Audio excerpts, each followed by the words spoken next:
ان کے حقوق کے حوالے سے اللہ تبارک و تعالی نے قرآن کریم کے اندر بے شمار آیات بینات نازل فرمائی ہے۔ کم و بیش 40 ایسی آیات بینات ہیں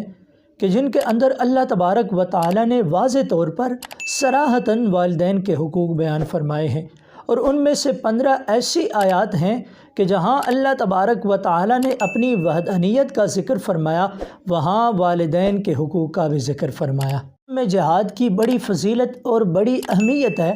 اگر اہمیت نہ ہوتی تو آپ کے اور میرے پیارے نبی کریم آقا علیہ السلام کو بذات خود جنگیں نہ لڑنا پڑتی، لیکن ایک صحابی آپ کی بارگاہ میں آتے ہیں، عرض کرتے ہیں یا رسول اللہ صلی اللہ علیہ وسلم،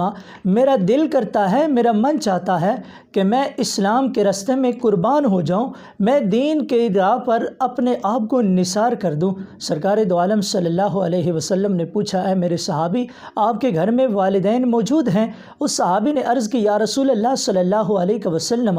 گھر میں بوڑھی ماں بیٹھی ہے۔ تو کریم آقا علیہ السلام نے فرمایا، فَأَلْزِمْهَا فَإِنَّ الْجَنَّةَ عِنْدَ رِجْلِهَا، اے میرے صحابی تو پھر اس کی خدمت کو لازم پکڑ لیں، بے شک جنت اس کے قدموں کی نیچے۔ اندازہ لگا لیں کہ اسلام کی ابتدا ہے، جنگ میں مسلمانوں کو افرادی قوت کی بھی زیادہ سے زیادہ ضرورت ہے، لیکن